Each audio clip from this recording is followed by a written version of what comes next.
भारत में कोरोना की तीसरी लहर का प्रकोप अब पहले से बहुत कम हो गया है। लगातार दूसरे दिन कोरोना के नए मामले 20,000 से कम दर्ज किए गए हैं। देश में पिछले 24 घंटे में 16,051 नए कोरोना केस आए।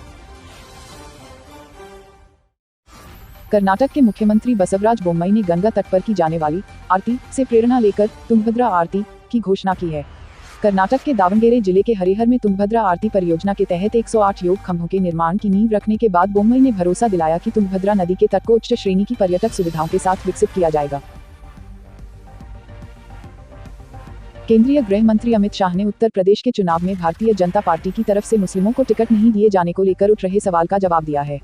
उन्होंने कहा, मुस्लिमों के साथ वही रिश्ता जो सरकार का होना चाहिए। चुनाव में कौन वोट देता है वो भी तो देखना पड़ता है।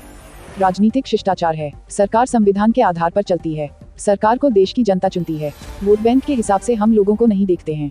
जिनका अधिकार उनके साथ सरकार। प्रधानमंत्री की हर योजना का लोगों को लाभ मिले, भाजपा सरकार इस भावना के साथ काम करती है।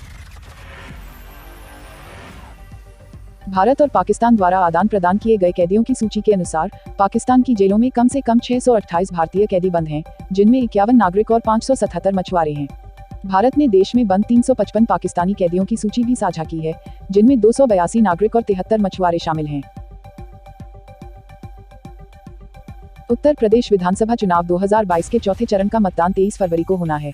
आज शाम 6 बजे प्रत्याशियों की ओर से किया जा रहा प्रचार प्रसार थम जाएगा। चौथे चरण में प्रदेश के 9 जिलों की 59 विधानसभा सीटों के लिए सुबह 7 से शाम 6 बजे तक मतदान होगा। चौथे चरण के 9 जिलों पीलीभीत, लखीमपुर खीरी, सीतापुर, हरदोई, उन्नाव, लखनऊ, रायबरेली, बांदा व फतेहपुर में मतदान होना है।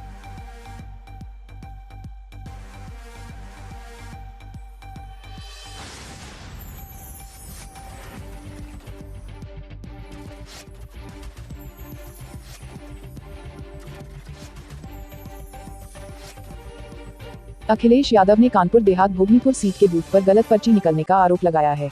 उनका कहना है कि सपा को वोट के बाद सिर्फ बीजेपी की ही पर्ची निकल रही है।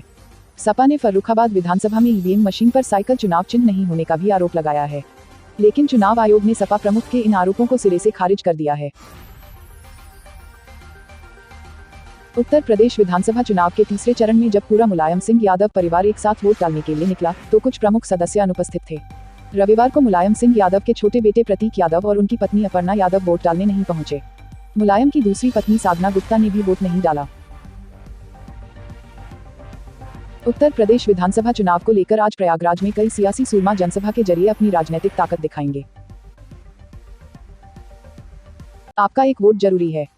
आपका एक वोट देश के लिए जरूरी है। आपका एक वोट देश की रक्षा के लिए जरूरी है। आपका एक वोट धर्मनिरपेक्ष भारत के लिए जरूरी है। आपका एक वोट देश और प्रदेश की दिशा तय करेगा, इसलिए आपका एक वोट जरूरी है। आपका एक वोट जरूरी है। देश के लिए, प्रदेश के लिए, भारत की संप्रभुता के लिए, भारत की अखंडता के लिए।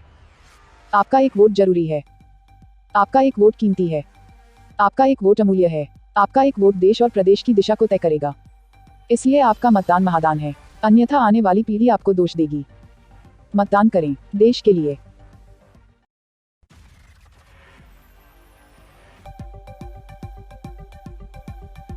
उत्तर प्रदेश के कानपुर में रविवार को मतदान के दौरान महापौर प्रमिला पांडेय ने निर्वाचन आयोग के नियमों को ताक में रखकर वोट डालते हुए फोटो वायरल कर दी।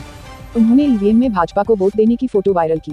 उसके बाद निर्वाचन अधिकारी के आदेश पर उनके खिलाफ एफआईआर दर्ज हुई। यूक्रेन के राष्ट्रपति वोलोदिमिर जेलेंस्की ने देश के पूर्वी हिस्से में तत्काल युद्ध विराम का आह्वान किया, जहां रूसी समर्थक अलगाववादियों और यूक्रेनी बलों के बीच संघर्ष तेज हो गया था।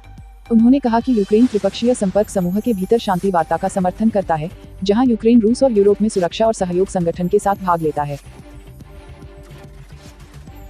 पाकिस्तान में 1 से 3 मार्च के बीच आयोजित होने वाली स्थायी सिंधु आयोग की सालाना बैठक में भारतीय प्रतिनिधिमंडल भी शामिल होगा। दोनों देशों के बीच सिंधु जल संधि पर हस्ताक्षर के बाद पहली बार 3 महिला अधिकारी भी भारतीय प्रतिनिधिमंडल का हिस्सा होंगी।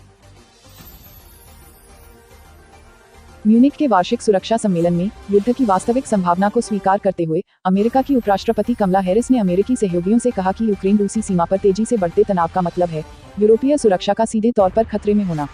उन्होंने यह भी कहा कि अगर क्रेमलिन अपने पड़ोसी देश पर आक्रमण करते हैं तो आर्थिक दंड के लिए एकमत समर्थन होना चाहिए।